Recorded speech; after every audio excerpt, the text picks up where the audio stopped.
Hello, Sagittarius. So, kumusta ka na? And cross-watcher, also welcome po dito. So, ang gagawin po natin ngayon ay ang sikreto ng Nobyembre. Kung anong sorpresa ang nag-aantay sa'yo, nak, no? Ayan, sige. Layo nyo lang po ang inyong headphone at medyo malakas po ito. No? Ready na po kayo? Thank you, Father. Thank you.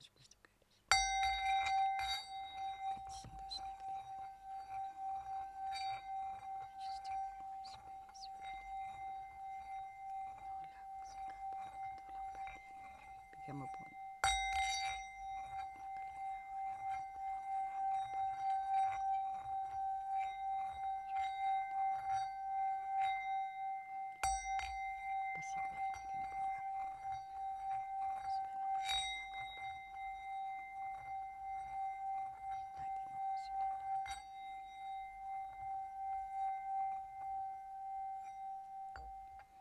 Ayan, so gagamit tayo ng ano no, Enchanted Forest na Oracle at Animal Spirit din, no? At syempre ang ating tarot, ayan. So,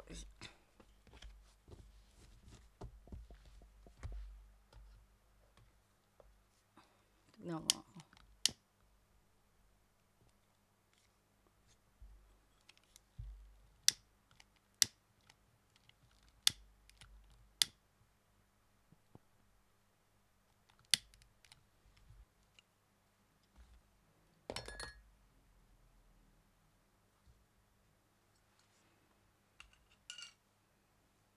Ayan po, no? So, kay Sagittarius tong basa natin. So, isang masiglang pagbati sa iyo, Sagittarius, no? Sana magandang ating sounds. Ayan, inano ko na sa leeg ko, tinali ko na. Plus may microphone pa, oh, di ba? Di maganda ng ating sounds. Pasensya na dati, no? Pero ngayon, I think na maayos ng ating sounds ngayon. Ayan, so Sagittarius, no, bilang ang walang sawang explorer ng zodiac. Ayan. So alam kong lagi mong ano no, hinahanap ang katotohanan, kaalaman at ang susunod na malaking adventure, no? Ang iyong optimism at go-getter na attitude ang iyong trademark, no, Sagittarius. So titignan natin kung ano yung sikreto, no, at lihim ng Nobyembre sa iyo. Ano ang sikreto ng Nobyembre at ano yung surprise, no? Okay. Para po ito kay Sagittarius.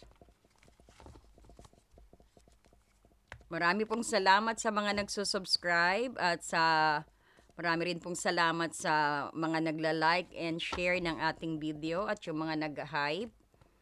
Thank you, salamat po talaga, no? Okay.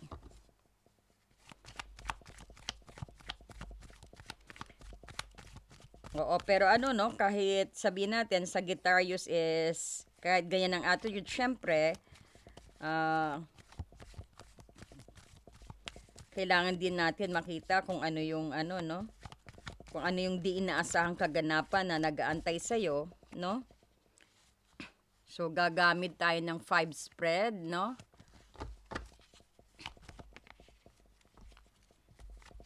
Para po ito kay Sagittarius Spirit Guide. Para po kay Sagittarius.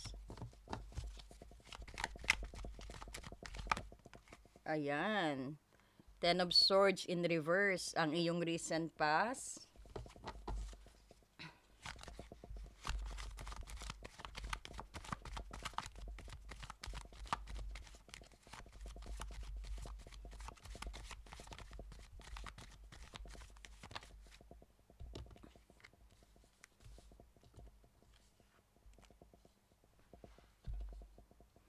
The Tower. You're resisting changes na. Plus, King of Cups. The Devil in reverse. Three of Cups in reverse. What happened to you, Sagittarius? Tignan natin. Marami kang sikreto, ah. Okay, so kukuha rin tayo ng ano, ng Animal Spirit Guidance din, no? Guidance kung anong message niya. Para po ito kay Sagittarius. Ano pong mensahe mo kay Sagittarius Spirit Guide? Ano po ang mensahe kay Sagittarius?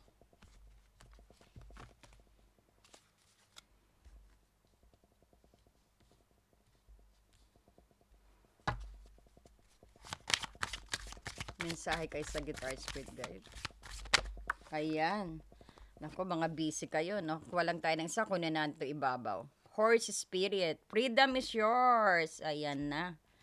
Ganda yan. Talagang ikaw na ikaw to, Sagittarius. So, kita mo?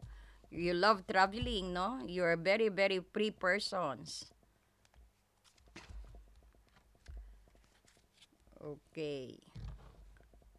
Siyempre, ang enchanted, ano, no? Kasi, dati-dati daw, may kwento to eh, no? Dati-dati, kumbaga, normal lang yung nakakapasok ang mga mortals sa ano sa mga enchanted kingdom dati daw, no? So, ayun, may mga mensahe. So, tingnan natin ang mga nasa enchanted kingdom message sa iyo.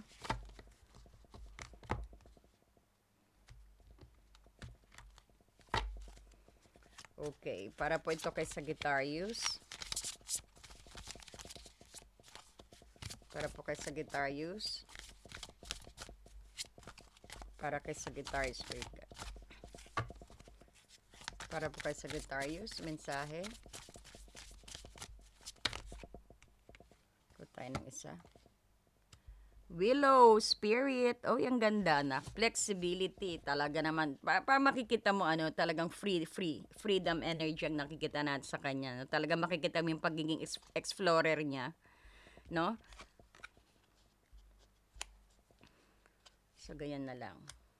And then,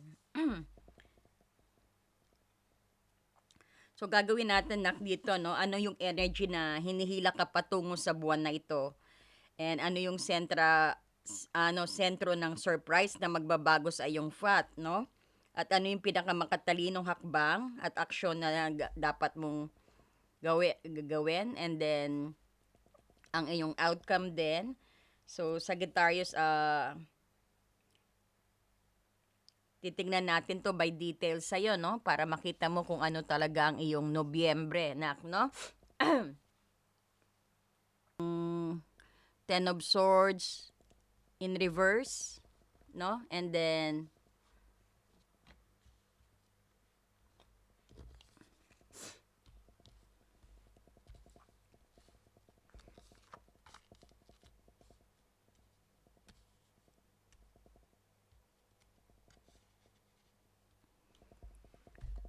Tower, and then may King of Cups ka, and meron kang Devil in reverse na, and then Three of Cups dito, no?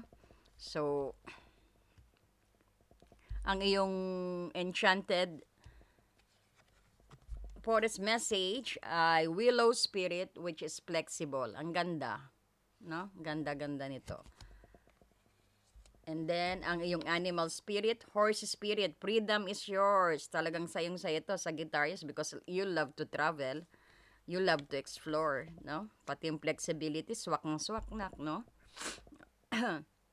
So, andito yung ano, ang Ten of Swords, ito yung nakikita mo na naka-reverse na, no? Ito yung nagpapahiwatig na kumbaga yung nakalaya ka sa isang matinding pahirap o sabihin natin pagkatapos ng mga sakit o pag-alis sa isang victim mentality rin ito, no? Parang ito yung nagbibigay sa iyo ng kakayahan na freedom at sabihin natin kalayaan na harapin ang mga anumang mga challenge sa iyo at o mga hamon, no? And then you also have here the Tower. Ito yung nagpapakita ng sabihin natin ng instability, no? Ito rin yung sabihin natin bigla ang pagkasira o shock. So, mayroon tayong kasalukuyang structure dito na maari sa, pwede yan sabihin natin sa trabaho ba yan? O ito rin yung sabihin natin paniniwala o relasyon na malapit ng gumuho o pwede rin yung magbago ng radikal. So, ibig sabihin po dito, ang Tower is, ito yung sabihin natin, yung pundasyon na hindi naalagaan masyado. Parang sa isang relasyon na bubuwagin at bubuwagin kasi nga ang pundasyon is hindi ganun ka-strong para din sa relasyon, no? And this is also could say mga ego and sabihin natin ego, yung mga unhealthy pride, no? Unhealthy ego at saka yung mga pride din yan, no? Pero may divine intervention kasi. So, sabihin natin, this is inevitable, kailangan mangyari, no? Para sa iyong new transformations, para siguro sa new beginning mo rin, no? Para ding lessons need to be learned here, no? Parang gano'n. Huwag niyong kakatakutan ng tower, no? Kumbaga, problema yan no? Wag niyong take it as a negative. Actually, ano nyo yan, kumbaga challenge yan. Dahil ang mga challenge na yan, dyan kayo mag-grow, dyan din kayo actually uunlad. No? Yan din yung weapon ninyo sa susunod na journey ninyo. No? Kaya pinapaano, walang ibibigay naman na problema pag hindi nyo kaya di ba? Gaya naman si Lord magbibigay siya ng problema dahil alam niya kaya mo, no? So, ayun. And then, andito naman ang iyong King of Cups dito, no? Ito yung malaking sorpresa, actually. Sa gitna ng maraming kaguluhan, kagaya ng tower dyan, no? Pati mga nambubuli, may nakita rin tayong bully energy dito sa Ten of Swords. Baka, November, mabuli kayo. Palagan nyo, no, biro lang Sagittarius. Ayun. So, ito yung malaking sorpresa syempre sa tower. Ayan, makita mo yung kapayapaan at sabihin din natin kapayapaan ito ng emosyon o sabihin natin karunungan at compassion. So, ang di inaasang pangyayari ay ang sabihin natin yung paghahanap ng isang emotional maturity din, no? O sabihin natin isang malalim na connection sa isang taong mature at caring na tao, no? Very emotional mature siya, parang naranasan niya ng lahat, no? At very understandable and very caring. Ito yung isang taong maaring sumusuporta sa iyo din sa gitna ng crisis, no? Kilala mo na rin siguro siya. Ito yung isang emotional anchor mo, no? Ayan. So, kung makikita mo rito, meron ka ring devil in reverse, no? Ito yung pinakamahusay na aksyon, no? So, ang pinakamahusay na hakbang mo rito actually yung kumalas mula sa anumang bisyo, addictions o nakakalasong relasyon, sabihin din natin or sitwasyon, no? So ito yung pagkakataon mong mabawi ang iyong kapangyarihan at alisin ang mga limitasyon. So ikaw mismo ang gumagawa ng ng parang sabihin natin ikakasama mo. So you need to cut that out, no? Mag-focus ka sa tunay na kalayaan. So ang pinakamahalaga sa iyo yan ang pinakamahalaga sa iyo ngayon sa Sagittarius, no? Yung cut the ties na tingin mong toxic. And nakikita naman natin is kumakamawala ka na, umaalis ka na sa bandage na yan, no? Which is good. Ito yung pinaka-actions mo para malabanan mo ang mga trials sa iyo, no? And then since na ito yung King of Cups ang iyong di inaasang issue or sabihin natin ito ang sorpresa, no? Yung pagdating ng isang tutulong sa iyo, no? Yan ang sorpresa. It could be also Pisces, Cancer, Scorpio, Sagittarius, no? So ito yung ang pinakamahusay na mo nga actually itong Devil in Reverse, no? Na kumawala ka sa anumang sabihin natin, sa anumang addictions or ano. And nakita natin is you're doing it naman sa November. And then, ang pinakamahusay na resulta rito, ang inaasang resulta din dito ay ang Three of Cups in reverse, no? So, ang kinalabasan, sabihin natin, ay isang pansamantalang pagkawalay sa sosyal na buhay. Problema sa kaibigan din o pagkadismaya sa isang celebrations. So, habang nagaganap ang tower dito, ito yung tower, no? At ang King of Cups, ito yung pagbabago na So kailangan mo i-prioritize ang isang emotional na paggaling or emotional healing, no? Kaysa sa social gathering. O sabihin natin o party na kasama ng marami. Kumbaga heal your emotional wounds muna, no? Parang i-let go kasi kakahil mo lang, may transformations ka ritong mangyayari din no? So medyo you need to focus muna, wag muna sa social gathering kasi nga ito pinapaiwas ka sa devil But you're doing it, I think, na parang talagang susubukan mo rin iwasan yung no, yung mga toxic, ayan yung pa-party-party, no? Kumbaga sabihin natin na medyo lumalayo ka rin. Yeah, may nakikita rin tayo. Meron ka rin talagang toxic na kaibigan na niyayaya ka sa hindi maganda rin, no? Ayan. So, kung makikita mo rin dito, ang guidance natin is ang sorpresa. Kumbaga, ito yung connection sa surprise sa'yo, no?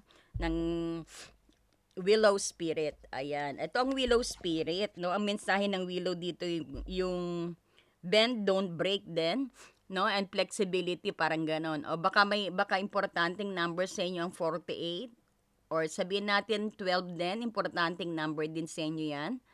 And it could be also April 8, no? Baka mayroon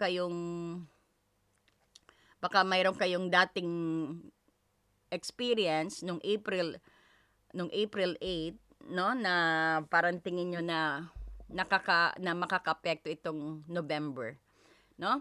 Okay, so ang message ng Willow Spirit, ito yung sabihin natin, bend, don't break, be flexible, parang ganon, no? Dahil ang tower mo rito, andito na, I will connect, itong tower mo rito, ang kasalukuyan mong kalagayan, no? So, kailangan mong maging flexible at handang bumagay sa mga pagbabago mo, sa mga changes mo, no? At syempre, huwag ka ring maging matigas or sabihin natin pigilan ang pag-iba ng mga lumang structure. So, hayaan ang pagbabago na mangyayari. Let it flow, let it go, no? Parang gano'n. Just move with it. Parang go with it sa flow. Because this will give you a very, very nice transformations and something na merong mag-emerge sa'yo, no? And kung nakikita mo rito, hayaan lang ang pagbabago na mangyari sa'yo. Huwag mong pigilan, no? So, nakikita mo rito ang pangkalahatang mensahe sa iyong Nobyembre. Ito yung animal spirit, which we have horse spirit. Freedom is yours, ang sabi. No? Because ang horse spirit, ito yung kabayo na sumisimbolo sa freedom at strength at syempre ang pag-move, no? Ito yung pag-abante. Ito ay perfect para sa iyo, Sagittarius, no? Sinasabi nito na ang tower kasi, itong tower at ang devil, kung nakikita mo, no? Ang tower at ang devil, ito yung sinasabi natin na, kasi reverse sila, no? Parang, ito yung magdadala sa'yo na sumakay at umalis sa sitwasyon, no? Na hindi mo kailangang pinaglilingkuran ang mga tao to, lalo na yung mga toxic friend, no? Pati itong mga pride, unhealthy ego, no? Kumbaga, sumakay ka, you are free. You don't need na pahawak sa kanila, Sagittarius, no? You don't need this bandage, no? Yung nagiging extreme ka dati, ngayon parang nakita natin, you are riding the horse para makaalis dyan. Parang sila yung magsasakay sa mga problema, kaguluhan, no? The horse spirit there para akayin ka, talagang ilayo ka sa mga sabihin natin, sa mga hindi maganda na ikakapahamak mo, no? So, ang nakikita ko rin na zodiac sign na makakahalubilo mo, Sagittarius, cause ang Cancer, Scorpio, and Pisces na water sign, which is nakikita natin very, very sure yan, no? Dahil sa King of Cups. At syempre, posible ang sorpresa ay konektado sa Pisces, Cancer, Scorpio, no? Sabihin din natin ang taong ito ay may malalim na, sabihin natin, very emotional na insight na tutulong sa'yo. Kasi yan ang kailangan mo, yung emotional healing, di ba? Sinabi ko. And since pinapalayo ka muna sa mga social activities, sa mga ano, no? And kasi maraming mukhang pasaway na kaibigan diyan na parang kung sa'yo, okay lang yan. Some of you, no, you have your own free will naman. Kung pero sabi ng horse spirit, aakayin kita, no, para hindi ka maano ng landas, parang ganon, no? Your animal spirit is helping you out para makaalis dahil nakikita may free will ka na gusto mo nang umalis at tutulungan ka, no? Just let it go. Hayaan mo lang ang tower na to maano kasi para dumating ang new beginning sa iyo rin, no? Hayaan mo lang siya mag-collapse kasi hindi mo na mare-refer ito, halimbawa sa isang relasyon, kasi hindi na alagaan, no? So, kumbaga, ang pundasyon na yan is very mahina para ipagpatuloy pa. Kumbaga, talaga, if hindi na talaga maaanuhan, mare-repair, parang gano'n, no? Kasi syempre divine interventions, it's about time na you need to transform, no? And then, ayun nga, so sa suma total na, ang iyong Nobyembre ay isang magiging buwan ng matinding, sabihin natin, release at emotional grounding ka, no? Ang tower kasi ang guguho upang bigyan daan ng isang King of Cups para tulungan ka rin nito, sa lahat ng iyong sitwasyon at sa iyong buhay na, no? So, ang sorpresa rito ay ang kapayapaan na makikita mo, no? Sa gitna ng kaguluhan dito, no? So, ang pagiging, sabihin natin, ang paggaling mo rin na yung magmumula sa pagputol ng nakalalasong attachment sa devil, no? Reverse. So, tandaan, magpahinga muna sa social life, no? Ito yung sinasabi ko. Magpahinga muna sa social life mo, nak, dahil this is Three of Cups in reverse. At gamitin ang willow spirit, no? At horse spirit, nak, no? Para yakapin ang pagbabago at kalayaan, 'di ba? Ang ganda naman. So I hope nagkaroon ka ng enlightenment dito, no? Napakagandang message para simulan ang iyong Nobyembre at guide na guide ka, nak, no? So welcome this. Ito ang sorpresa mong darating sa buhay mo, no? Isang emotional matured Pisces, Cancer, Scorpio na maintindihan ka. It could be also father energy, no? So, kung may problema ka, syempre, punta ka doon sa father. Some of you siguro malalapit sa mga tatay ninyo, o sa mga father niyo, o sa mga daddy ninyo, no? So, some of you naman is may darating na bagong tao na maaring makakalutas, no, sa iyong emotional na dapat na ano, kasi may nakita tayo, you might be undergoing some transformations din dahil sabihin natin, some of you may breakup din ako nakikita because of the tower na parang ang relasyon hindi na talaga obrang i-repair, na parang ano na, you need to let it go. Some of you hindi ko nilalahat. At ayan, I hope po nagkaroon kayo ng liwanag, no? Thank you so much po and God bless you po, no? Ayan, thank you po, no, talaga sa mga nagsishare at sa mga nagla-like, no?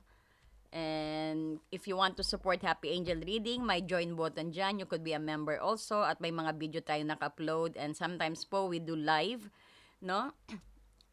Dati po, everyday ako nagla-live, no? Since medyo I received some message, so I do some video na, no?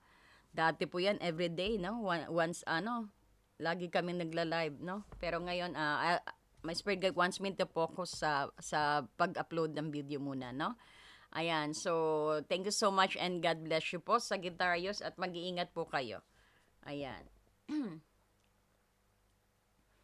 And syempre, nga pala, Happy Halloween. Ayan.